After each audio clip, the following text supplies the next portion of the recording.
I thank the translators. It is a hard work. ஐயா மொழிபெயர்ப்பாளருக்கு நன்றி சொல்றாரு. ஏன்னா ரொம்ப கஷ்டமான ஒரு வேலை. Yeah, and the good thing about these translators, I can give big idea and they can translate it and give it in a way that you understand the big idea. ஆமா, அதாவது இந்த ரெண்டு மொழிபெயர்ப்பாளர்களும் எப்படிப்பட்டவங்கன்னா அவர் சொல்றத கூட சேர்த்து கொஞ்சம் எக்ஸ்ட்ராவே சொல்றாரு. But that's a good thing. ஆனா அது நல்ல காரியம் தான். Yeah, because I'm used to teaching seminary students. ஆமா, அவர் வேதாம கல்லூரியில போதிக்கிறனால அது நம்ம எளிய நடையில டிரான்ஸ்லேஷன் பண்றப்ப அதோட சேர்ந்தோம். கொஞ்சம் சேர்த்து சொன்னா நல்லா இருக்கும். So what makes Indians special? இந்தியர்களை எது சிறப்பானவர்களா மாற்றுது? We like vada. We like vada, sambar, dosa. சாப்பாடு இல்லைங்களா? வடை, sambar, dosa. Yeah. What else? வேற என்ன? Hospitality. ஓகே. Tradition. உபசரிப்பு, ஆமா, கலாச்சாரம். ஒற்றுமை. Okay, unity. Religiousness. Religiousness, yeah. One thing we often hear, by the way, when I went to Singapore, they would come and ask me, are you a Hindu?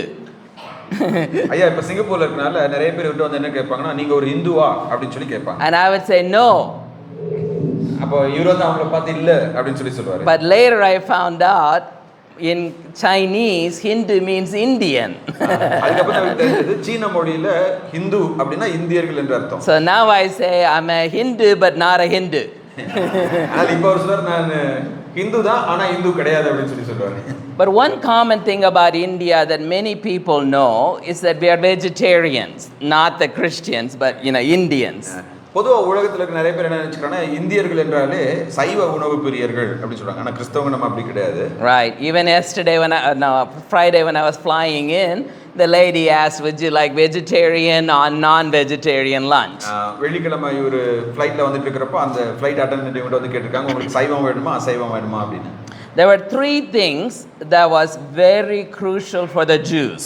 அதே மாதிரி தான் யூதர்களை பொறுத்தவரையிலும் மூன்று அடையாளங்கள் மிகவும் முக்கியமானதாக இருந்தது. Even to this day. இன்றைக்கு வரைக்கும் அந்த மூன்று அடையாளங்கள் அவர்களுக்கு முக்கியமானவை. One, முதலாவது, they circumcise their boys. That makes a difference. அவர்கள் தங்களுடைய ஆண் பிள்ளைகளுக்கு விருத்த சேதனம் கொடுப்பார்கள். Yeah. I'll wait for it just a bit.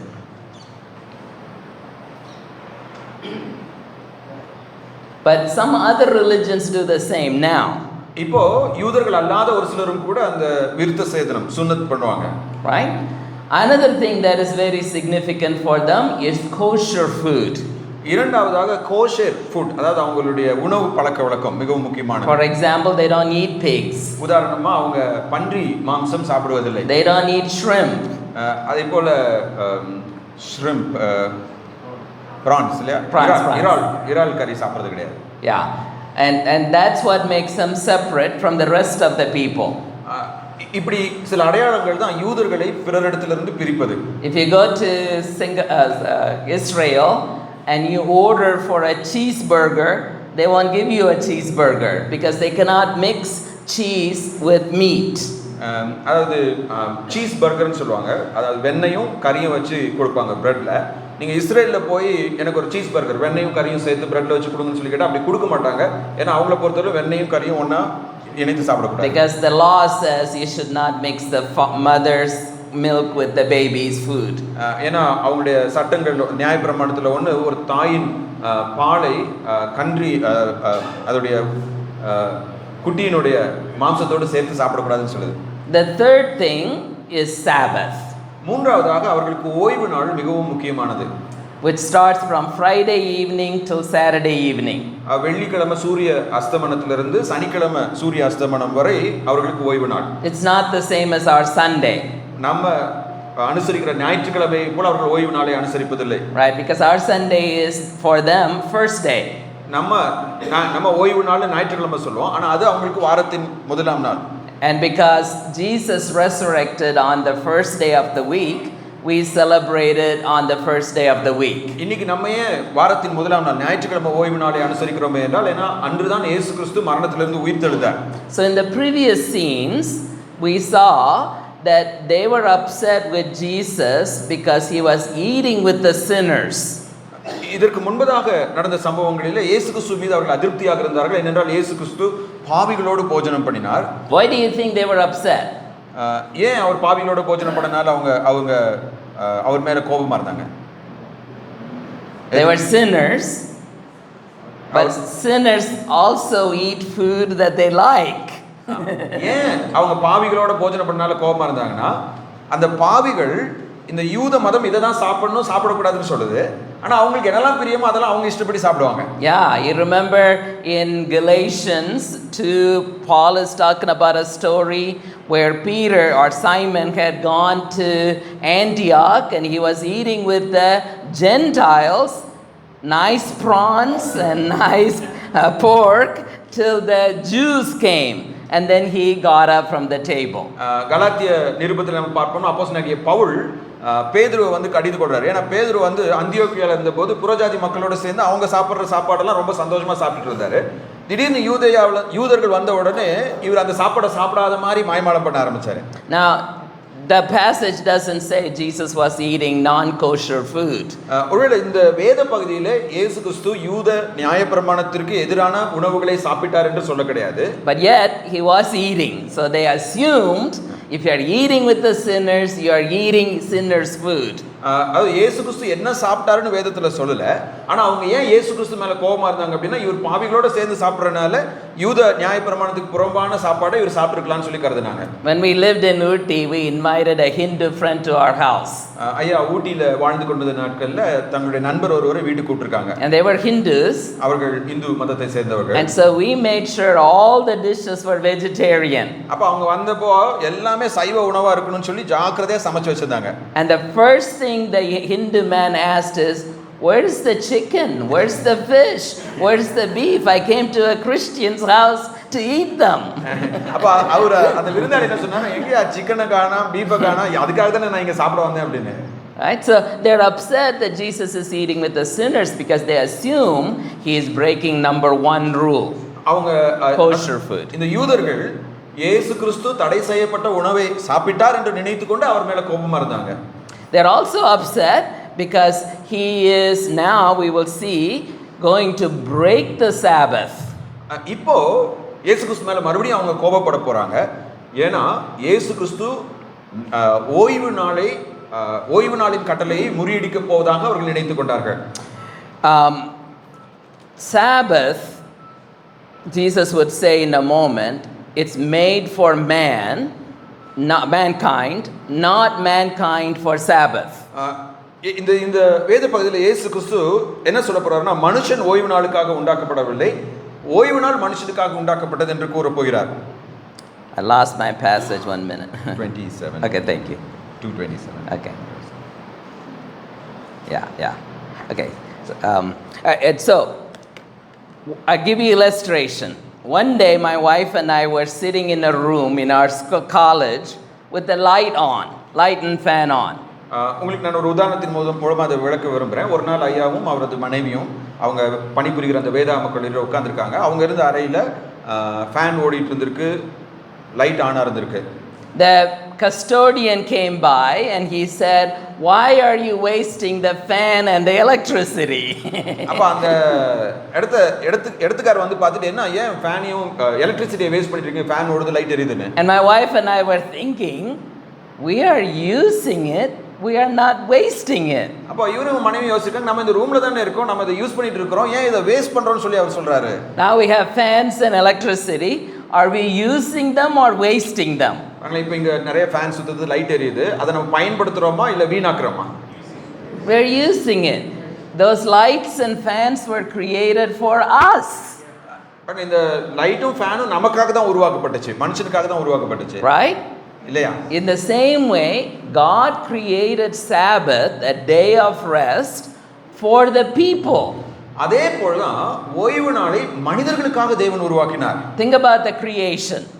சிருஷ்டிப்பை நம்ம நினைத்து பார்க்கலாம். Right? In the creation time, did God get tired that he needed to take a rest like I did this afternoon because he worked for 6 days? ஒருவேளை சிருஷ்டிப்புல இன்னைக்கு மத்தியானம் நம்மலாம் களைப்பா ஓய்வு எடுத்த மாதிரி ஓய்வு எடுக்கணுங்கிறதுக்காக தேவன் அந்த 7ஆம் நாளிலே ஓய்ந்திருந்தார். ரொம்ப டயர்ட் ஆயிருச்சு, நான் ஓய்வு எடுத்தே ஆகணும்னு சொல்லி கடவுள் ஓய்ந்திருந்தாரா? No.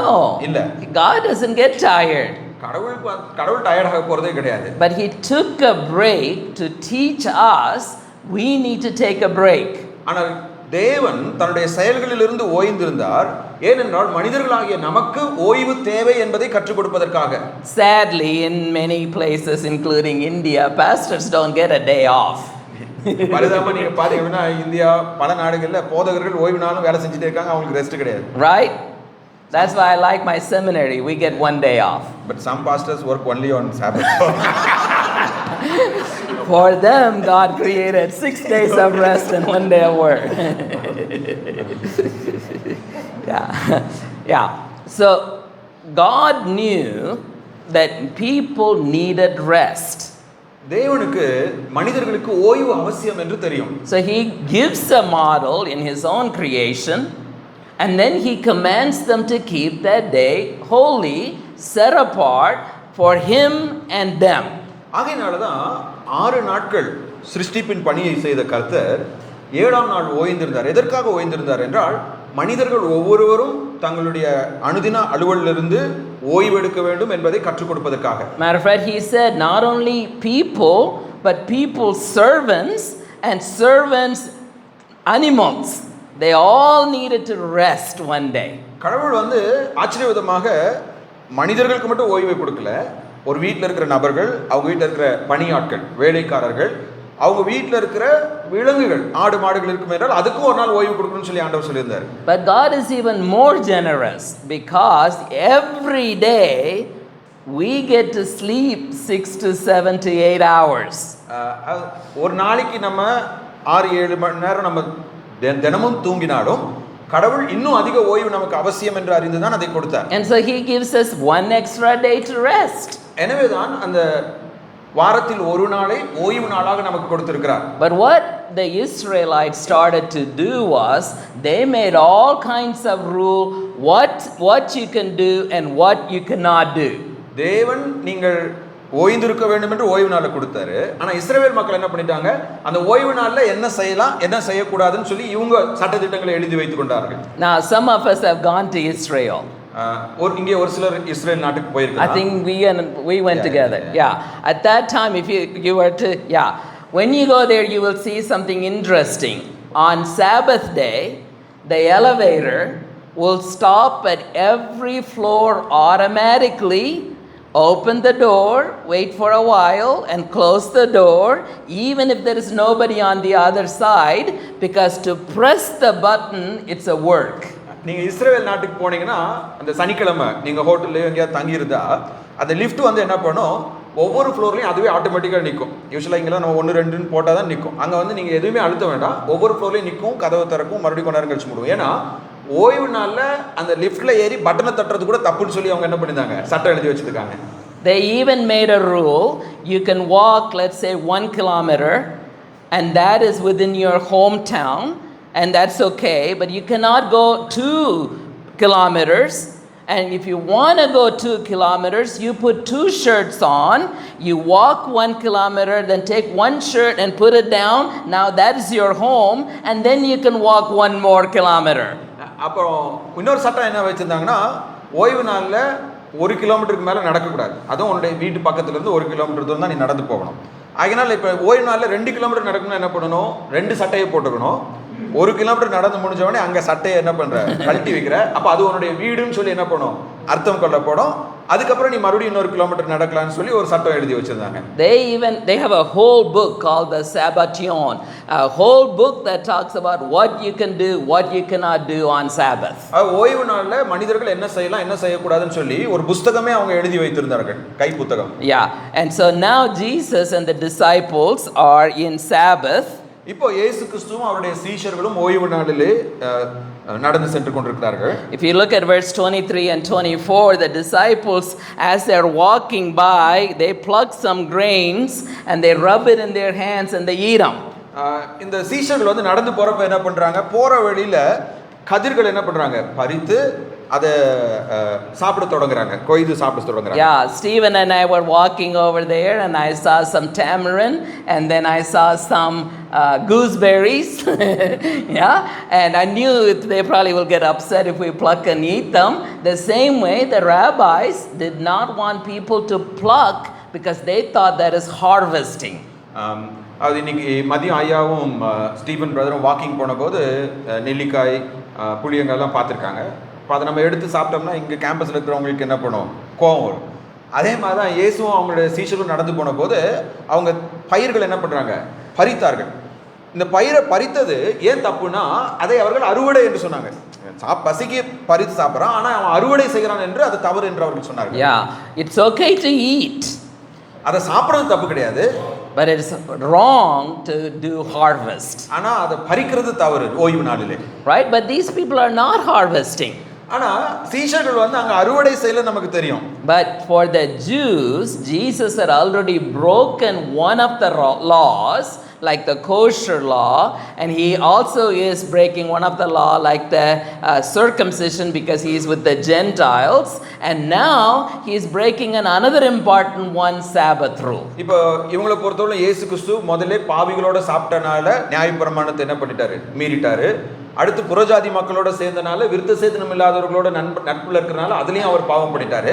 இப்போ மூணாவதா இயேசு கிறிஸ்துவனுடைய சீஷர்கள் எல்லாம் அந்த கதிர்களை பொறுக்குனனால அந்த விஷயத்துலயும் அவர் நியாய பிரமாணத்தை மீறிட்டாருன்னு சொன்னாங்க. So they are under the understanding that he breaks everything that the law says. அப்போ இந்த யூதர்கள் என்ன கற்பனை செய்து கொண்டார்கள் என்றால், நியாயப்பிரமாணம் என்னெல்லாம் சொல்லுதோ அதையெல்லாம் இயேசு கிறிஸ்து எதிர்க்கிறவர், அதற்கு கீழ்ப்படியாதவர் என்று அவர்கள் நினைத்துக் கொண்டார்கள். So they say to him, why are you doing something that is not right to do on a Sabbath? உடனே அவரை பார்த்து கேட்கிறாங்க, நியாயப்பிரமாணத்தில் அதாவது ஓய்வு நாள்ல செய்யத்தகாததை நீங்க ஏன் செஞ்சீங்க?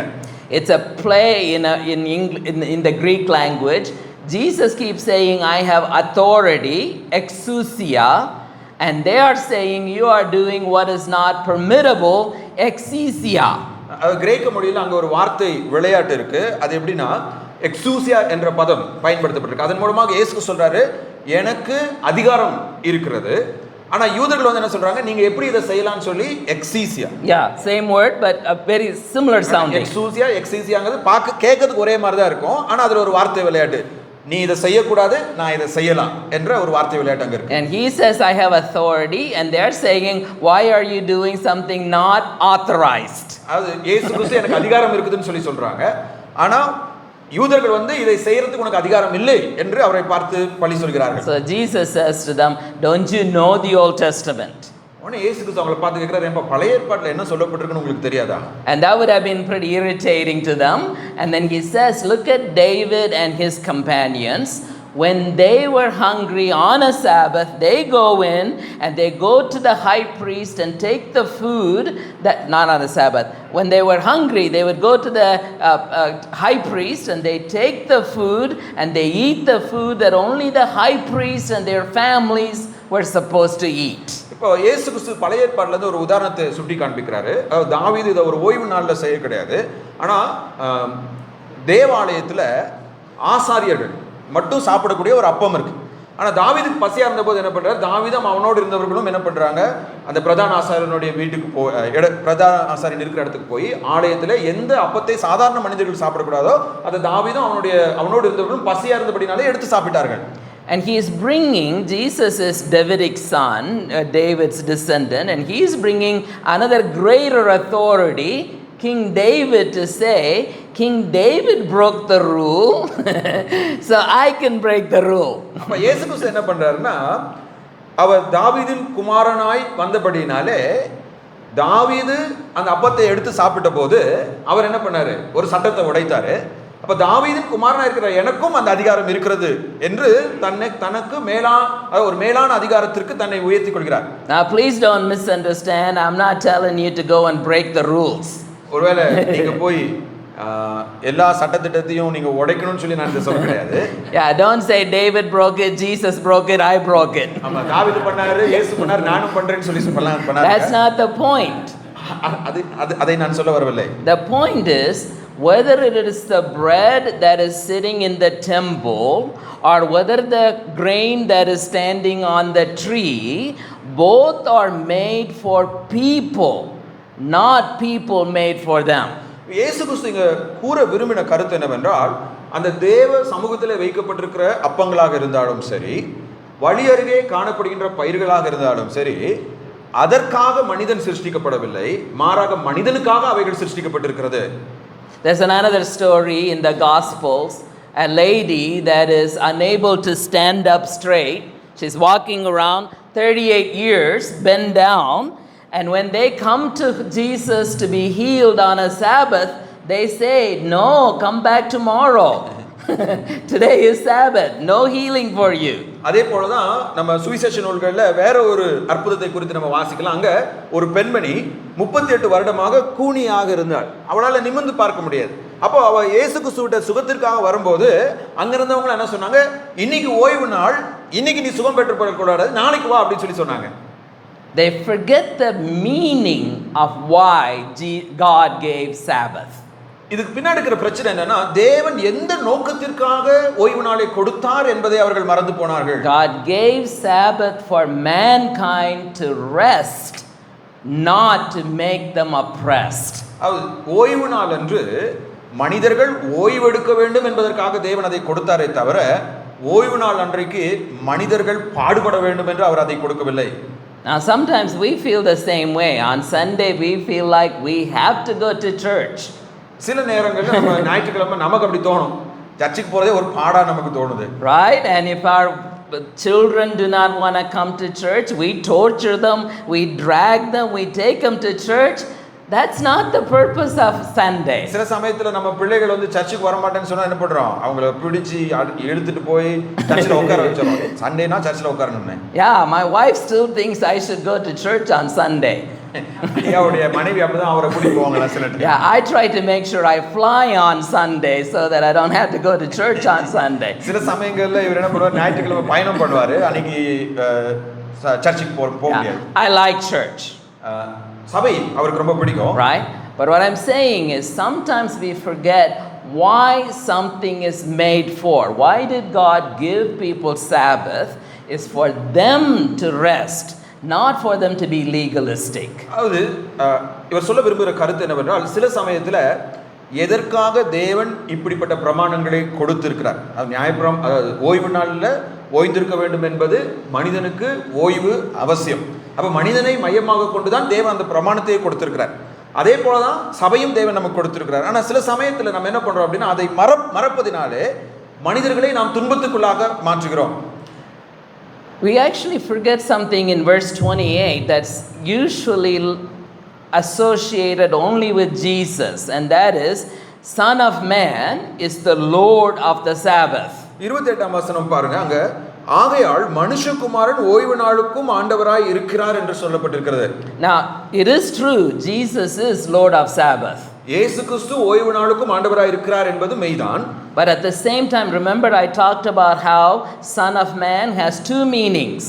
One is official title for Jesus, like the Daniel, and the other is a description of you and me. We are sons and daughters of God. இந்த மனுஷகுமாரன் என்ற பதம் இரண்டு அர்த்தத்தில் பயன்படுத்தப்படுது. ஒன்று, இயேசு கிறிஸ்து தேவனுடைய குமாரன் என்பதற்காக மனுஷகுமாரன் என்பது பயன்படுத்தப்பட்டிருக்கு, தானியேல் புஸ்தகத்தை ஒத்து. ஆனால் அதே சமயம் தேவனுடைய பிள்ளைகள் எல்லாரும் மனுஷகுமாரர்கள், மனுஷகுமாரத்திகள் என்றும் வேதம் அழைக்கிறது. Mark wants the people to know all the men are lords over the Sabbath and all the ladies are ladies over Sabbath, not the other way around. Sabbath is not our Lord. அதாவது ஓய்வு நாள் மனிதனின் மீது அதிகாரம் உடையது என்று அல்ல, மாறாக மனிதர்களாகிய நாம் தான் ஓய்வு நாளின் மீது அதிகாரம் உடையவர்களாக இருக்கிறோம் என்பதை மார்க் இங்கே உணர்த்த விரும்புகிறார். I'm going to give you a bad example, but I hope you don't get upset. In America, if you kill an animal, you are in great trouble. But if you abort a baby, you're not in trouble. ஒரு ஒரு ஒரு ஒரு என்ன சொல்றது, ஒரு கொஞ்சம் தவறான உதாரணம் தான், ஆனால் இயல்பான ஒரு உதாரணம், சங்கடமான உதாரணம். என்னன்னா அமெரிக்காவில் வந்து நீங்கள் ஒரு விலங்கை கொண்டீங்கன்னா தப்பு, ஆனால் ஒரு குழந்தையை நீங்கள் அபார்ஷன் பண்ணீங்கன்னா தப்பு கிடையாது. அப்படி ஒரு சட்டம் அவங்க எழுதி வச்சிருக்காங்க. And that's where here too, it's not the Sabbath that should control us, we should control the Sabbath. பாருங்க, இப்போ மனிதர்கள் எழுதுகிற சட்டம் நிறைய நேரம் என்ன பண்ணுது அப்படின்னு சொல்லி கேட்டிங்கன்னா, அந்த சட்டங்கள் மனிதர் என்ன பண்ணுதுங்க, கண்ட்ரோல் பண்ணுது. ஆனால் தேவனுடைய பிரமாணம் என்பது மனிதர்களை அடிமைத்தனப்படுத்துவதற்காக அல்ல, மனிதர்களின் நலனுக்காக கொடுக்கப்பட்டது. So in my college, for example, Monday is a day off for the teachers. ஐயா பணிபுரிகின்ற கல்லூரியில் திங்கட்கிழமை எல்லா ஆசிரியர்களுக்கும் ஓய்வு நாள். Because most of the Saturdays and Sundays we work. ஏன்னு சொல்லி கேட்டிங்க அப்படின்னா, அந்த ஊழியக்காரங்க எல்லாருமே சனி ஞாயிறு ஏதாவது ஊழியம் பண்ணிகிட்டே இருப்பாங்க. So Monday we rest. I still work on Monday, but mostly we rest. ஆகையினால அந்த வேதாம கல்லூரியில் இருக்கிற பேராசிரியர்கள் எல்லாருக்குமே மண்டே லீவு. ஒரு சிலர் வேலை செய்வாங்க, ஆனால் பொதுவாக அது லீவ் நாள் தான் அவங்களுக்கு. So plucking the grain and eating on Sabbath is not sin. அப்போ இயேசு கிறிஸ்து என்ன சொல்றாருன்னா, அந்த ஓய்வு நாள் அன்னைக்கு பசிக்காக அந்த தானியத்தை பறித்து சாப்பிட்டதுல எந்த பாவமும் இல்லை. Matter of fact, we will see another example. இன்னொரு உதாரணத்தை கூட நம்ம பார்க்கலாம். He is in the synagogue on a Sabbath. 3ஆம் அதிகாரத்தில் அவர் ஜெபாலயத்திலே பிரவேசிக்கிறார். And there's a man there who has one hand. அங்க சூம்பின கையை உடைய ஒரு மனுஷன் இருந்தான். And again, now Jesus wants them to answer, is it okay for him to heal on Sabbath or not heal on Sabbath? இப்போ இயேசு கிறிஸ்து என்ன பண்றாரு, அவனை நடுவில் நிறுத்திட்டு அங்க சுத்தி இருக்கிறவங்க கிட்ட கேக்குறாரு, இன்னைக்கு ஓய்வு நாள் அன்னைக்கு இவனுக்கு சுகம் கொடுக்கிறது நல்லதா கெட்டதா அப்படின்னு சொல்லி கேக்குறாரு. Is it right to do good on Sunday or do bad, verse 4, to save life or to kill life? 4ஆம் வசனத்தில் அவர் கேட்கறது பாருங்க, அவர்களை பார்த்து, ஓய்வு நாட்களில் நன்மை செய்வதோ தீமை செய்வதோ ஜீவனை காப்பதோ அழிப்பதோ எது நியாயம் என்று கேட்டார். The law in the Old Testament said, if on a Sabbath one of your animals falls into a ground, into a hole, you can rescue it. நியாயப்பிரமாணத்தில் ஓய்வு நாள் அன்னைக்கு நீ வளர்க்கிற விலங்குகளில் ஒன்று குழியில் விழுந்தால் அதை தூக்கி விடலாம் என்று சொல்கிறது. If one of our child decides to run across the street on a Sabbath and a car is coming, are you going to go and rescue or let the baby die because he disobeyed the Sabbath law? ஒருவேளை ஓய்வு நாள் அன்னைக்கு நம்ம குழந்தைகள் ஒரு குழந்தை ரோட்டில் வேகமாக ஓடுறப்போ கார் வந்து அவங்க மேலே மோதுது அப்படின்னா, அந்த குழந்தை ஓய்வு நாள் அன்னைக்கு ஓடி இருக்கக்கூடாது, ஓடுனனால தான் இந்த தண்டனை அப்படின்னு சொல்லி சும்மா விட்டுருவோமா, இல்லை அதை தூக்கிட்டு போய் நம்ம காப்பாற்றுவோமா? Normal human instinct is to save. பொதுவாக சாதாரண மனிதர்கள் என்ன பண்ணுவாங்க, உடனடியாக அதை தூக்கிட்டு போய் காப்பாற்றுவாங்க. Now a man with one hand, இப்போ ஒரு கை உடைய மனிதன் இல்லை, ஒரு சூம்பின கை உடைய மனிதன், how many work can he do? அவனால எவ்வளவு வேலை செய்ய முடியும்? Okay, but when we go for dinner, you all should keep one hand tied behind you and do all your work with one hand to see how easy it is to have two hands. ஒருவேளை நீங்க ஒரு முயற்சி செஞ்சு பாருங்க, இரவு உணவுக்கு போறப்ப ஒரு கையை கட்டிக்கிட்டு இன்னொரு கையில மட்டும் எல்லாத்தையும் செஞ்சு பாருங்க, அப்போ உங்களுக்கு தெரியும் ரெண்டு கை இருந்தா எவ்வளவு நல்லதுன்னு சொல்லி தெரியும். Yeah, I was eating with two hands, puppet in my hand and my rice, and I saw the friend sitting in front of me. He was doing everything with one hand. So you may all be doing okay.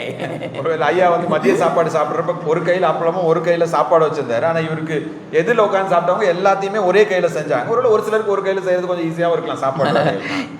This man all his life had one hand, either right hand or left hand, and he was half the man. அப்போ இந்த மனிதன் அவனுக்கு ஒரு கை விலங்குல, அது ஒரு அரை மனிதனை போல அவன் வாழ்வதற்கு சமம். ஒரு பகுதி அவனால் என்ன பண்ண முடியல, பயன்படுத்த முடியாமல் இருந்தது. I mean, even in our own culture, if you are handicapped, many times you end up being a beggar than a worker in the field. ஆகையினால தான் சட்டை நம்முடைய கலாச்சாரத்தில் பார்த்தீங்க அப்படின்னா, இவ்வாறு ஊனமுற்றவர்கள் பல வேலைகளில் வேலை கிடைக்காம கடைசியாக பிச்சைக்காரர்களாக மாறுகின்ற ஒரு பரிதாப நிலை காணப்படுகிறது. In at least in modern world we respect the handicapped people, but not in the ancient world. இப்போ பரவாயில்ல, கொஞ்சம் கலாச்சார மாற்றத்துக்கு அப்புறமேலு இந்த மாதிரி ஊனமுற்றவர்களை நம்ம மதிக்க ஆரம்பிச்சிருக்கிறோம். ஆனால் முந்தைய காலகட்டங்களில் ஊனமுற்றவர்களை கலாச்சாரத்தில் புறந்தள்ளி இருந்தார்கள். This guy had gone through suffering all his life, and they don't want him to be healed on Sabbath. இப்படி தன்னுடைய வாழ்க்கை முழுவதும் பல பாடுகளையும் துன்பங்களையும் பட்ட ஒரு மனிதன் அங்கே வந்து நிற்கிறான். அங்கே இருக்கிறவங்க என்ன சொல்றாங்க, அவன் அப்படியே கஷ்டப்பட்டுட்டோம், ஓய்வு நாள் அன்னைக்கு அவனுக்கு சுகம் கொடுக்க கூடாது. They didn't want to answer Jesus to say, heal him, heal him, heal him. இயேசு கிறிஸ்து அவங்ககிட்ட இவனுக்கு சுகம் கொடுக்கலாமா வேணாமான்னு கேட்டபோது அவங்க சுகம் கொடுங்கன்னு சொல்லி சொல்ல கிடையாது, அமைதியா இருக்காங்க, வாயே திறக்கல. Yeah, verse 5 says Jesus was angry with them. ஆகையினால் 5வது வசனம் பாருங்க, இயேசு அவர்களுடைய இருதய கடினத்தின் நிமித்தம் விசனப்பட்டு கோபம் கொண்டார். They were so law oriented that they didn't care for the people. அந்த மனிதர்கள் தங்களுடைய யூத மத சட்டம் என்ன சொன்னதோ அதை காப்பாத்துறது தான் ரொம்ப முக்கியத்துவம் கொடுத்தாங்களே தவிர இந்த கஷ்டப்படுகிற ஒரு மனிதனுக்கு விடுதலை கிடைக்க வேண்டும் என்பதிலே அவர்கள் அக்கறை கொள்ளவில்லை. We see this all the time, even in a daily life. Sometimes when people come to power, they use their power so strongly without using any mercy. இது நம்ம மனிதன வாழ்க்கையில் நம்ம பார்க்கலாம். சில டைம் ஒரு சிலவங்க அதிகாரத்துக்கு வரும்போது அவங்க என்ன பண்றாங்க, தங்களுடைய அதிகாரத்தை இரக்கமில்லாமல் பயன்படுத்துகிறார்கள். I went to a restaurant, a McDonald's in Singapore, and breakfast closed at 10:30. I was there at 10:31 and they wouldn't give me my breakfast. ஐயா அவர்கள் சிங்கப்பூர்ல மெக்டொனால்ட் ரெஸ்டாரண்ட்டுக்கு போயிருக்காரு. அங்கே காலையில் 10:30 மணி வரைக்கும் தான் காலை உணவு வழங்கப்படும். இவர் போனப்போ ஒரு 10:31 இருக்கலாம், 10:30 கடந்துருச்சு. ஆகையினால இவருக்கு காலை உணவு நாங்கள் கொடுக்க மாட்டோம் அப்படின்னு சொல்லிட்டாங்க. Right? We have been in many places like that. We don't think about what is good to do, what is to save life. We are only talking about it is Sabbath, we can't break it. பல வேளைகளில் மனிதர்கள் இப்படி தான் நடந்து கொள்கிறோம். எப்படின்னா இந்த சட்டம் என்ன சொல்லுதோ அதை நான் பின்பற்றுவேன், ஆனால் அதே சமயம் என்னால் இரக்கம் காண்பிக்க முடியும், ஆனால் இரக்கம் காண்பிக்காம இதுதான் சட்டம் சொல்லுது, இதுதான் ரூல், இந்த ரூலை தான் எல்லாருமே பின்பற்றணும்னு சொல்லி நம்ம சொல்லிடுவோம். Jesus' purpose was not to break the Sabbath, but to show the true intent of Sabbath. இயேசு கிறிஸ்துவின் நோக்கம் என்னவென்றால் நியாயப்பிரமாணத்தை அழிக்க வேண்டும், உடைக்க வேண்டும் என்பதல்ல, எந்த நோக்கத்திற்காக நியாயப்பிரமாணம் கொடுக்கப்பட்டது என்பதை மனிதர்களுக்கு அவர் கற்றுக் கொடுக்க விரும்பினார். Matter of fact, when you read through all 4 Gospels, Jesus rested a lot of times. ஒருவேளை இந்த 4 சுவிசேஷ நூல்களையும் நம்ம வாசிக்கும் பொழுது பல ஓய்வு நாட்களிலே இயேசு கிறிஸ்து ஓய்ந்திருந்தார் என்று நம்ம பார்க்கிறோம். There's a lot of verses in the Bible about Jesus sleeping, lying down, being by himself, praying. Right? He took time for himself. இயேசு கிறிஸ்து ஓய்ந்திருந்தார் என்பதை சித்தரிக்கும் விதத்தில் இயேசு கிறிஸ்து தனித்திருந்தார், அவர் உறங்கிக் கொண்டிருந்தார், அவர் படுத்திருந்தார் என்று பல வாக்கியங்களை நாம் சுவிசேஷ நூல்களிலே வாசிக்கிறோம். And many Sabbath he was in the synagogue teaching.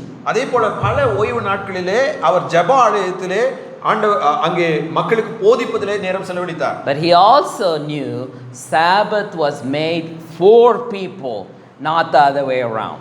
ஆனால் இயேசு கிறிஸ்து எதை கற்பிக்க விரும்பினார் என்றால், ஓய்வு நாள் என்பது மனுஷனுக்காக உண்டாக்கப்பட்டிருக்கிறதே தவிர மனுஷன் ஓய்வு நாளுக்காக உண்டாக்கப்படவில்லை.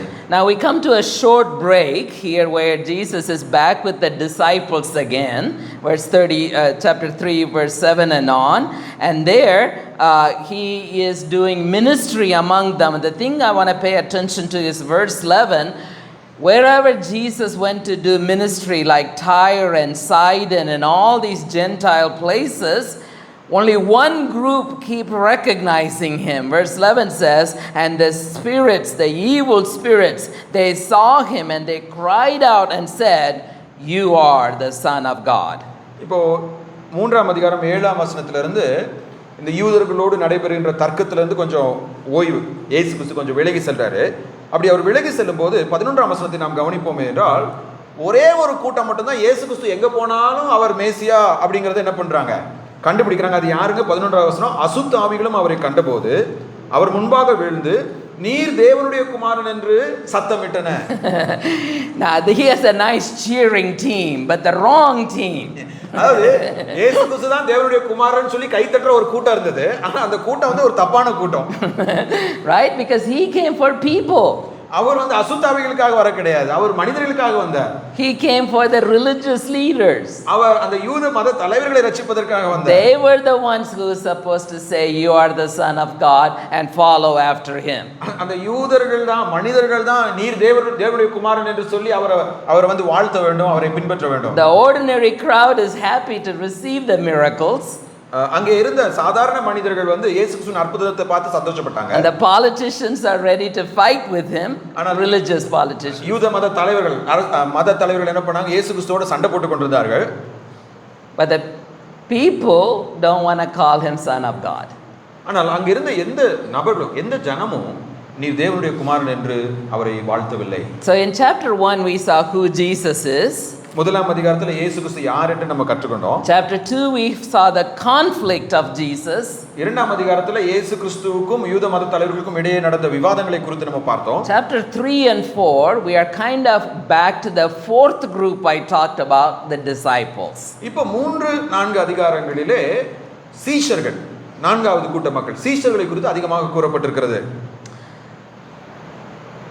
Disciples are going to be the next generation missionaries. இந்த இயேசு கிறிஸ்துவின் சீடர்கள் தான் இயேசு கிறிஸ்துவுக்கு பின்பு மிஷனரி ஊழியத்தை செய்ய போகிறார்கள். Jesus is one man and he is here for 3 years of ministry. இயேசு கிறிஸ்து மாம்சத்திலே வெளிப்பட்ட போது அவர் ஒரு தனி மனிதனாக இருந்தார். அவர் 3.5 ஆண்டுகள் மட்டும்தான் தன்னுடைய பொது ஊழியத்தை செய்ய போகிறார். But then he has 11 disciples. He picked 12 but one got lost. But he has 11 disciples that are going to minister for another 50 plus years and go into all the world. இப்போ இயேசு கிறிஸ்து 12 பேரை தெரிந்து கொண்டார். அதுல ஒருத்தன் துரோகம் செய்து கடந்து சென்று விட்டான். மீதி 11 நபர்கள் தான் அடுத்த 50 ஆண்டுகள் உலகமெங்கும் சென்று இயேசு கிறிஸ்துவின் சுவிசேஷ ஊழியத்தை செய்ய போகிறார்கள். And because of them, because of those disciples, you and I are Christians. அந்த சீடர்கள் செய்த ஊழியத்தின் விளைவாக தான் இன்றைக்கு நீங்களும் நானும் கிறிஸ்தவர்களாக இருக்கிறோம். Right? Even though the Lord prepared them for 3.5 years, ultimately they did the hard work. ஒருவேளை 3.5 ஆண்டுகள் தான் இயேசு கிறிஸ்து அவருடைய வாழ்க்கையில் அவர்கள் கற்றுக் கொடுத்திருந்தாலும் மீதமுள்ள அவருடைய வாழ்நாள் முழுவதும் அவர்கள் கடினமாக கிறிஸ்துவுக்காக உழைத்தார்கள். And so the Lord will spend a lot of time with the disciples. ஆகையால இயேசு கிறிஸ்து தன்னுடைய சீடர்களோடு அதிக நேரம் செலவழித்தார். He needs to prepare them. அவர்களை அவர் ஆயத்தப்படுத்த வேண்டும். They are not theologians. அவர்கள் இறையியலாளர்கள் அல்ல, இறையியல் படித்தவர்கள் அல்ல. They are not pastors. அவர்கள் போதகர்கள் அல்ல. They are fishermen. அவர்கள் மீனவர்கள், tax collector, ஆயக்காரர்கள். and we don't know the rest of them, but none of them were like rabbis. மற்ற சீஷர்கள்லாம் என்ன தொழில் செய்தார்கள் நமக்கு தெளிவா தெரியாது. ஆனா அதுல ஒருத்தர் கூட யூத மத போதகர் அல்ல. And Jesus picked them carefully because it is hard to retrain a rabbi than it is to train a fisherman. இயேசு கிறிஸ்து தன்னுடைய சீடர்களை ரொம்ப ஜாக்கிரதையா தெரிந்து கொள்கிறார். ஏன்னா ஒரு யூத மத ரபியை, போதகரை சீஷனா ஏற்றுக்கொண்டு அவன் தப்பா கத்துக்கிட்டதெல்லாம் அவன்கிட்ட இருந்து விரட்டி புதுசா கத்துக் கொடுக்கறத விட ஒரு மீனவனை தெரிந்து கொண்டு அவனுக்கு பயிற்சி கொடுப்பது வந்து ஈஸி, நல்லதுன்னு சொல்லி இயேசு கிறிஸ்து அறிந்திருந்தார். The only exception is Paul. ஒருவேளை அதுல ஒரே ஒரு விதிவிலக்கு யாரா இருக்கலாம்னா அப்போஸ்தலனாகிய Pavul. But Jesus didn't pick him as a disciple. ஆனா இயேசு உயிரோடு இருந்த நாட்கள்ல பவுல கடவுள் தெரிந்து கொள்ள கிடையாது. Right? He only chose him after resurrection. அவர் உயிர் தெழுந்ததுக்கு அப்புறம் தான் பவுலை அவர் தெரிந்து கொண்டார். Now we come to the scene where he will name all those disciples. இப்போ மார்க் எழுதின சுவிசேஷத்துல அந்த சீஷருடைய பெயர்கள் கொடுக்கப்பட்டிருக்கிறது நம்ம பார்க்கலாம். Verse 16 on, Peter, Simon Peter, Jacob, John, Andrew, and all the names are mentioned, but what I want to focus on is what he does in verses 14 and 15. அதாவது 16ஆம் வசனத்துல இருந்து 17ஆம் வசனம் வரைக்கும் அவருடைய பெயர்கள் எல்லாம் குறிப்பிடப்பட்டிருக்கு. ஆனா நான் உங்களுடைய கவனத்தை 14-15 வசனத்துக்கு நேராக திருப்ப விரும்புகிறேன். Couple of important things are happening there. First is that he changes their names from disciples to apostles. இங்கே இயேசு கிறிஸ்து தன்னுடைய சீஷர்களை அப்போஸ்தலர்களாக மாற்றுகிறார். அவர்களை சீடர்கள் என்று அழைப்பதை காட்டிலும் அவர்களை அப்போஸ்தலர்களாக அவர் மாற்றுகிறார். Okay, in that culture, a disciple is a student. அவர்களுடைய கலாச்சாரத்தின்படி சீஷன் என்பவன் ஒரு மாணவன். But an apostle is someone sent in the teacher's name. ஆனால் அப்போஸ்தலன் என்பவன் தன்னை போதித்த ஆசிரியரின் அதிகாரத்தோடு அனுப்பப்பட்டவன். So my dean has an assistant. Her name is Serene. இவருடைய கல்லூரியில் இருக்கிற டீனுக்கு ஒரு அசிஸ்டன்ட் இருக்காங்க, அவங்க பேர் serine. Right? Now if Serene comes and says to me, come to my office, I don't usually get up and go. ஒருவேளை அந்த serine வந்து ஐயாட்ட வந்து என்னுடைய ஆபீஸ்க்கு வா அப்படினு சொன்னா இவர் எந்திரச்சு போக மாட்டாரு. Now usually she comes and sees me in my office. மாறா அந்த செரின்ங்கறவங்க என்ன பண்றாங்க, இவர்ட்ட ஏதாவது வேலை ஆகணும்னா இவரை வந்து தேடி வந்து பாப்பாங்க. But once in a while she will come and say, the dean wants to see you. ஆனா சில சமயத்துல அவங்க என்ன பண்ணுவாங்க, வந்து டீன் உங்களை பார்க்கணும்னு சொல்றாரு அப்படிம்பாங்க. I immediately get up and go to the dean's office. அவங்க அப்படி சொன்ன உடனே நான் என்ன பண்ணுவேன், எழும்பி டீனோட ஆபீஸ்க்கு போவேன். Because at that moment Serene is an apostle. ஏனா அந்த இடத்துல அந்த செரின் என்பவள் ஒரு அப்போஸ்தலன், அனுப்பப்பட்டவள். Exactly, someone sent by the dean. ஏனா அங்க செரினா வர கிடையாது, டீன் தான் அவங்களை என்ன பண்ணிருக்காங்க, அனுப்பிச்சிருக்காங்க. அந்த அதிகாரத்தோட அவர் வருகிறார். She comes with the power of the dean. அப்ப அந்த டீனுடைய அதிகாரத்தோட அந்த பெண்மணி அங்கே வருகிறார். So Jesus takes the disciples, they are so far students, but now he sends them with his power, which means they are going as God's son of God's representatives. இந்த சீஷர்களை இயேசு கிறிஸ்து தெரிந்து கொள்ளும்போது அவர்கள் மாணவர்களாக இருக்கிறார்கள், ஆனால் இப்பொழுதோ அவர்களை அவர் அப்போஸ்தலர்களாக மாற்றுகிறார், அவர்களை அனுப்புகிறார். They have two tasks to do in verse 14 and 15. இந்த அப்போஸ்தலர்களுக்கு இரண்டு பணிகள் கொடுக்கப்பட்டிருக்கிறது 14 15 வசனங்களிலே. They have to proclaim God's rule. அவர்கள் தேவனுடைய ராஜ்யத்தை பிரசங்கிக்க வேண்டும். It just says they had to proclaim, but it refers to God's rule. And then second, they have to chase away demons. இரண்டாவது அவங்க என்ன பண்ணணும், பிசாசுகளை துரத்த வேண்டும். Now that's not a job I want. அப்படிப்பட்ட ஒரு வேலை ஐயாவுக்கு அவ்வளவு பிடிக்காது. No, I do not want to see demons or chase away demons. இந்த மாதிரி பிசாசை பார்க்கிறதோ பிசாசை விரட்டுறதோ இவருக்கு ரொம்ப பிரியமான ஒரு காரியம் இல்ல. Right, but why is he doing that? ஆனா ஏன் இந்த அப்போஸ்தலர்களை இந்த இரண்டு காரியங்களை செய்யும்படியாக அனுப்புகிறார்? In their culture and even in our culture, the demons they are from a different world. They are very powerful from our perspective. ஒருவேளை அந்த யூதர்களுடைய கலாச்சாரத்திலும் சரி, நம்ம இந்திய கலாச்சாரத்திலும் சரி, யாராவது ஒருத்தருக்கு இந்த மாதிரி அசுத்தாவி பிடிச்சிருக்குது அப்படின்னா அந்த அசுத்தாவி என்பது வேறொரு உலகத்திலிருந்து அந்த நபர் மீது வந்து இறங்கினதாய் நான் நம்புகிறோம்.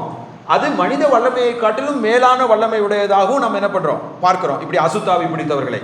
But Jesus has been showing the disciples again and again, Jesus is more powerful than any evil spirit that is outside. இயேசு கிறிஸ்து தன்னுடைய சீஷர்களுக்கு தன்னுடைய ஊழியத்தில் திரும்ப திரும்ப காண்பித்த காரியம் என்னவென்றால், இப்படிப்பட்ட அசுத்த ஆவிகளை காட்டிலும் மேலான அதிகாரம் உடையவராய் தான் இருப்பதை தன்னுடைய சீஷர்களுக்கு அவர் வெளிப்படுத்தினார். But now he is sending them in his place as his representative, so they also need to demonstrate the power by chasing out the demons. இப்போ அப்போஸ்தலர்களாய் அனுப்பப்படும் இந்த நபர்களும் இயேசு கிறிஸ்துவின் அதிகாரத்தினால் போவதினாலே இயேசு கிறிஸ்துவை போல இவர்களுக்கும் அசுத்தாவியின் மீது அதிகாரம் இருக்கிறது என்பதை காண்பிக்க வேண்டும். Right? இல்லையா? And in some way this is important for us to remember.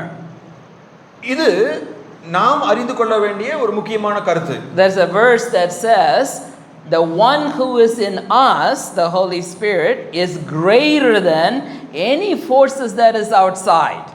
வேதத்தில் நாம் வாசிக்கிறோம், உலகத்தில் இருப்பவனிலும் உங்களில் இருப்பவர் பெரியவர். அது பரிசுத்த ஆவியானவரை குறித்து கூறப்பட்டுள்ள ஒரு வசனம். Right? So in some way we have more power than the Spirit does. ஆகையால நீங்க ஒரு பிசாசு பிடித்த ஒரு நபரை பார்க்கும்போது தெரிந்து கொள்ளணும், அவர்களை விட நமக்கு தான் வலிமை அதிகமாக இருக்கிறது. I say to myself, I'm not afraid of evil spirits. ஆகையால நான் எனக்கு நானே சொல்லிக் கொள்வேன், நான் அசுத்தாவிகளை பார்த்து பயப்பட வேண்டிய அவசியம் இல்லை. I just don't want to see them. ஏன்னா எனக்கு அவங்களை பார்க்கறது தான் பிடிக்காது. Yeah, because the few evil spirits that I have seen, they were all dirty. இவர் பார்த்த ஒரு சில பேய் பிடித்த மனிதர்கள் வந்து ரொம்ப அசுத்தமா காணப்பட்டார்கள். Yeah, I just don't like dirty things. ஒருவேளை அப்படிப்பட்ட அசுத்தமான காரியங்கள் Right? But God may call you to that ministry. ஆனா கடவுள் நம்ம அப்படிப்பட்ட அசுத்தமானவர்களுக்கு விடுதலை கொடுப்பதற்காக அழைக்கலாம். Right? But we have seen in my Lori and my ministry, not necessarily demon possessed people, but people who are under the influence of wrong teachings. That is as equally harmful. ஐயா அவருடைய மனைவி அவருடைய ஊழியத்துல அதிக பிசாசு பிடித்தவங்களை சந்தித்தது கிடையாது, அவர்களோடு ஊழியம் செய்தது கிடையாது. ஆனா இந்த கள்ள போதனைகளினால் ஆட்கொள்ளப்பட்டவர்கள், போலியான உபதேசத்தினால் ஆட்கொள்ளப்பட்டவர்களை பார்த்துருக்குறாங்க.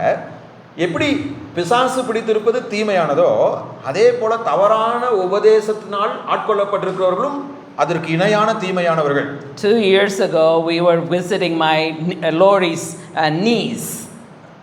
இவரது மனைவி லாரி அம்மாவுடைய உறவினரை பார்க்க போயிருந்தாங்க. And there was this girl, the minute she heard we were Christian missionaries, she was angry. அத இவங்க ரெண்டு பேரும் கிறிஸ்தவ ஊழியர்கள் என்று தெரிந்த உடனே அந்த பொண்ணுக்கு இவங்க மேல பயங்கர கோபம். She was like saying bad words, cuss words, and doing mean things. Everyone around her said, what happened to her? அப்போ அவங்க வீட்டில் நிறைய பேர் கூடி வந்திருந்தாங்க. இவங்க ரெண்டு பேரும் ஊழியக்காரங்கன்னு தெரிஞ்ச உடனே இவங்களை பார்த்து பயங்கரமான கடினமான கெட்ட வார்த்தைகளை பேசி இவங்களை சபிச்சு, அப்போ அந்த வீட்டில் இருந்த எல்லாருமே ஏன் இப்படி இவங்களை பார்த்து நடந்துக்கிறான்னு சொல்லி யோசிக்க ஆரம்பிச்சாங்க. At first Lori and I didn't do anything. முதல்ல அதை கேட்டுட்டு இவங்க எதுவுமே பண்ணல, அமைதியா இருந்தாங்க. We just smiled and we talked to everybody else. அந்த பொண்ணை புறக்கணிச்சிட்டு மத்தவங்கட்டலாம் இவங்க பேசிட்டு இருந்தாங்க. And then one time when she was sitting by herself, Lori got up and went and sat by her, and I was worried for Lori and me. கொஞ்ச நேரம் கழிச்சு அந்த பொண்ணு தனியா உட்கார்ந்திருக்கு. அப்ப இவருடைய மனைவி போய் அந்த பொண்ணு பக்கத்துல உட்கார்ந்தானே இவருக்கு ரொம்ப வருத்தம் ஆயிடுச்சு. ஐயோ என்ன நடக்க போகுதோ, என்னுடைய மனைவி என்ன பண்ணிடுவான்னு சொல்லி இவருக்கு பயம் வந்துருச்சு. But I sat in my seat and I prayed for Lori. அப்ப இவர் என்ன பண்ணாரு, இவர் உட்கார்ந்த இடத்துல தன்னுடைய மனைவிக்காக ஜெபம் பண்ணிட்டு இருந்தாரு. About 20 minutes later they were both laughing. 20 நிமிஷம் கழிச்சு அவங்க ரெண்டு பேரும் சிரிச்சு பேச ஆரம்பிச்சிட்டாங்க. And I was surprised. என்னடா திடீர்னு சிரிச்சு பேசுறாங்களே, நான் ஆச்சரியப்பட்டிருக்காரு. But I didn't say anything, and when we came back, when we were driving home, I said, what did you tell her that you became friends? அப்ப திரும்ப இவங்க கார்ல வீட்டுக்கு போறப்ப மனைவி வீட்டுக்கு கேட்டிருக்காரு, என்னமா பண்ண திடீர்னு ரெண்டு பேரும் நண்பர்கள் ஆயிட்டீங்க? She said, I went and told her it was crazy of me to marry an Indian. மனைவி போய் அந்த பொண்ணுட்ட சொல்லிருக்காங்க, இந்த ஒரு இந்தியனை கல்யாணம் பண்ணது ஒரு பைத்தியக்காரத்தனம் அப்படின்னு சொல்லிருக்காங்க. And she said, when I said that, she was really shocked that I said that, and she started talking about all her friends who are Indians or you married to Indians, and then we started talking about people married to Indians, and then we became friends. அப்படி அவங்க சொன்ன உடனே அந்த பொண்ணுக்கு ஒரே ஆச்சரியமாயிருச்சு. உடனே அவ வந்து என்ன பண்ணிருக்கா, அவளுடைய இந்திய நண்பர்களை பத்தியும் இந்தியர்களை கல்யாணம் பண்ண நண்பர்களை பத்தியும் பேச ஆரம்பிச்சு அவங்க நண்பர்கள் ஆயிட்டாங்க. I 100% believe it's the wisdom of God to Lori to go sit there and start a conversation that made her laugh and become friends again. அதாவது இவருடைய மனைவிக்கு கடவுள் கொடுத்த ஞானத்தை பாருங்களேன். அந்த பொண்ணு பக்கத்தில் போய் உட்காந்து ஒருவேளை அந்த பொண்ணுடைய ஆர்வத்தை தூண்டுகிற மாதிரி சில வார்த்தைகளை பேசி அவளோட அவங்க நண்பர் ஆகிறதுக்கு கடவுள் அவங்க மனைவிக்கு ஞானத்தை கொடுத்தாரு. Well, people who are healed, they are always happy. இயேசு கிறிஸ்துவின் மூலமா சுகம் பெற்றவர்கள் எல்லாரும் சந்தோஷமா இருக்காங்க. But there is still two groups that are unhappy. ஆனா ரெண்டு கூட்ட மக்கள் சந்தோஷம் இல்லாமல் காணப்படுகிறார்கள். He had sent the disciples, they are healing all the spirits by power of God, and one group says, we know his trick. இப்போ சீஷர்கள் போய் அசுத்தாவிகள் எல்லாம் என்ன பண்றாங்க, விரட்டுறாங்க. அதை பார்த்தோன்னே ஒரு குரூப் என்ன சொல்றாங்க, இவர் எதனால இதை பண்றாருன்னு எங்களுக்கு தெரியும், எந்த சக்தியினால இதை பண்றாருன்னு எங்களுக்கு தெரியும். Well, who do you think they are? அவங்க யாரு நீங்க நினைக்கிறீங்க? Pharisees? பரிசேயர்களா? Well, you're correct. உங்க பதில் சரிதான். But I want to talk about a group that is verse 21. முதல்ல 21ஆம் வசனத்துல ஒரு கூட்டத்தை பத்தி நான் பேச விரும்புகிறேன். his family. பாருங்க, அவருடைய குடும்பத்தார், இனத்தார். They said, oh, we know why he's a little out of his mind. அவருடைய சொந்தக்காரங்கலாம் இயேசு கிறிஸ்துவை பார்த்து என்ன சொல்றாங்க? அவருக்கு பைத்தியம் பிடிச்சிருச்சு. Yeah, right? Many of us heard that, I think. I have a friend, one of my colleagues. He was in a very big IT business in Singapore, making lots of money.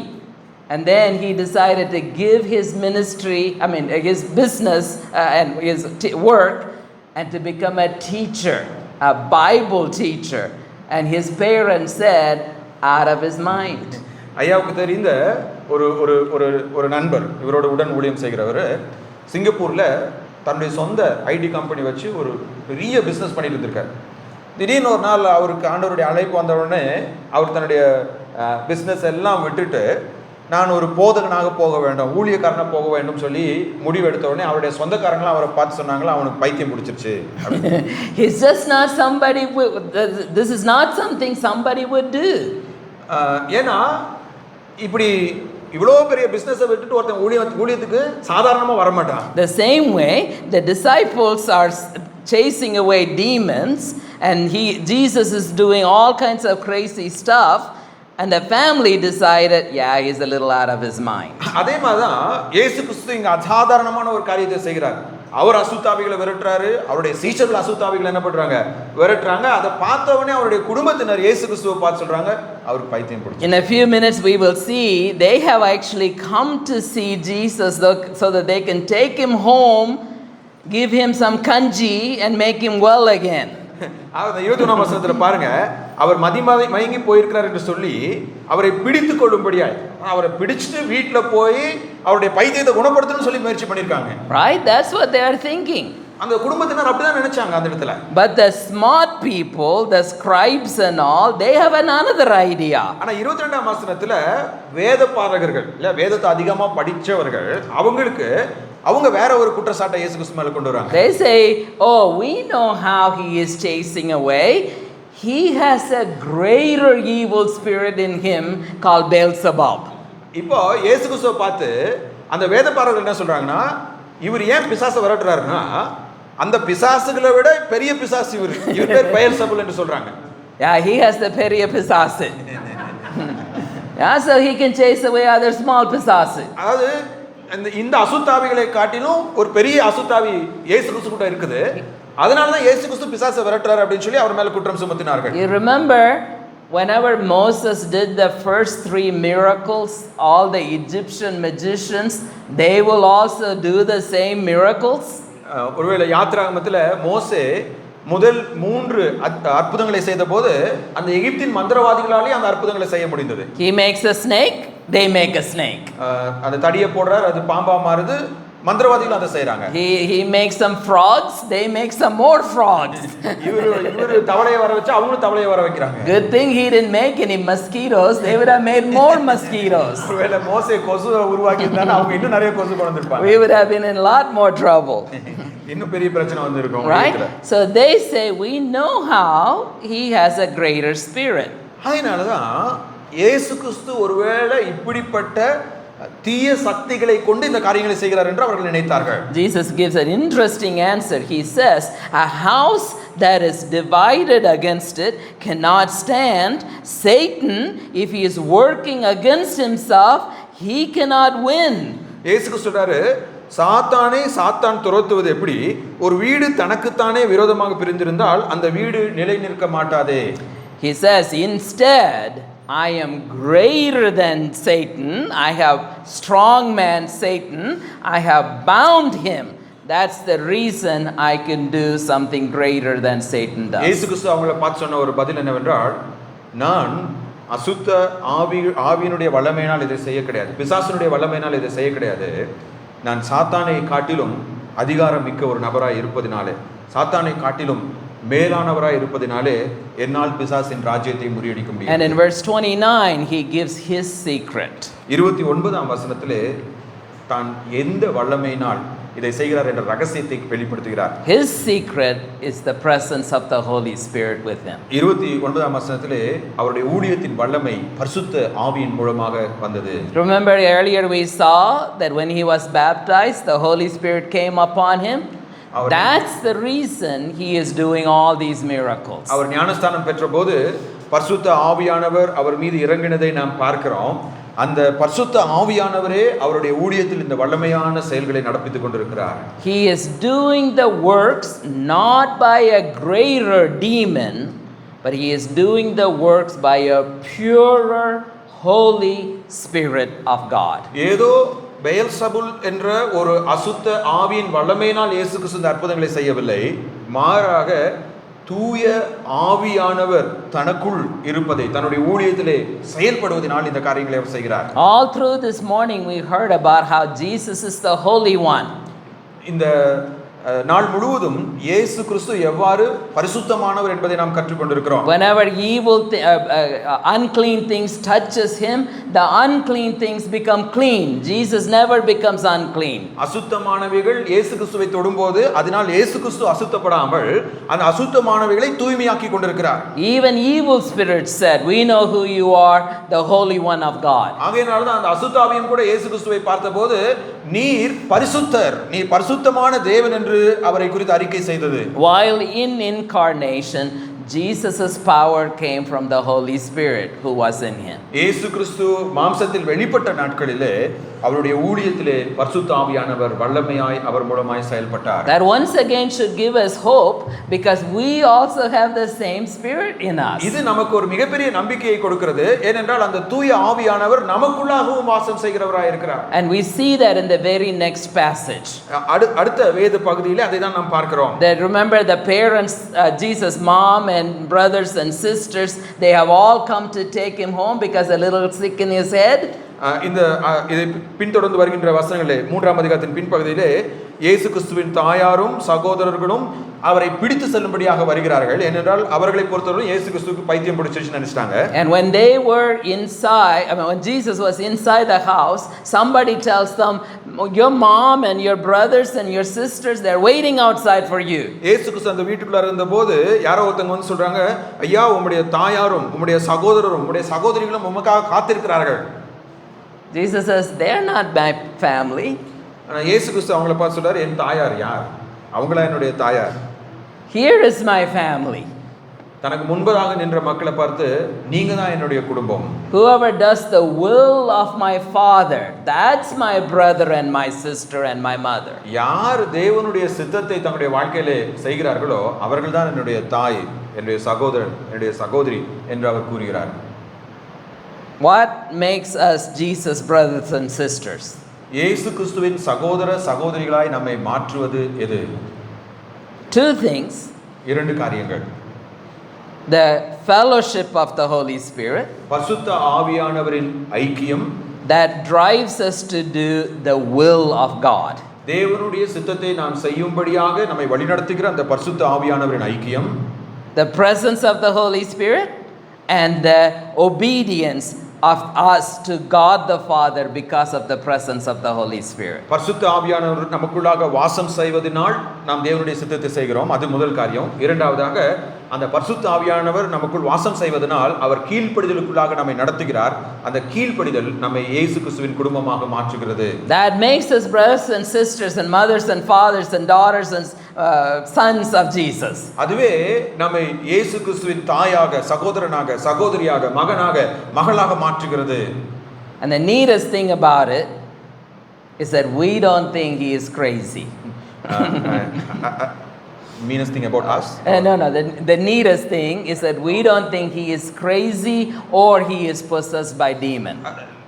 இந்த இயேசு கிறிஸ்துவின் வரலாற்றை வாசிக்கிற நாம் அந்த நாட்களிலே மனிதர்கள் செய்த பிழையை போல ஒருவேளை அவர் பெயல்சபூலின் வல்லமையினாலோ இல்லை என்றால் அவர் மதிமயங்கியோ இதை செய்கிறார் என்ற தவறை நாமும் செய்துவிடக்கூடாது. Instead we acknowledge him as Lord and Savior. மாறாக நாம் அவரை ஆண்டவராக, இரட்சகராக அறிந்து கொள்ள வேண்டும். When we come back, we will look at some of the parables that Jesus says, but the summary of all those parables is that what Jesus had begun, like sending out disciples, they will keep on multiplying, 10 times, 30 times, 60 times, 100 times, and it will grow to take over the whole world. நம்ம இப்போ சிறிய ஒரு இடைவேளை எடுத்து நம்ம திரும்ப வரும்போது ஒரு ஓமையை குறித்து நம்ம வாசிக்க போகின்றோம். அந்த ஓமையினுடைய கருப்பொருள் என்னவென்றால், இயேசு கிறிஸ்துவின் ஊழியம் அப்போஸ்தலர்கள் மூலமாக தொடங்கியது. ஆனால் அது அந்த அப்போஸ்தலர்களோடு முடிவடையாமல் அவர்களுக்கு பின்பும் 60, 30, 100 தொடர்ந்து பலன் கொடுத்து கொண்டே இருக்கும். Right? And that's because the spirit that began the work in the Lord Jesus continues on. We know this from Acts, into the people, and continues on even to us in this day.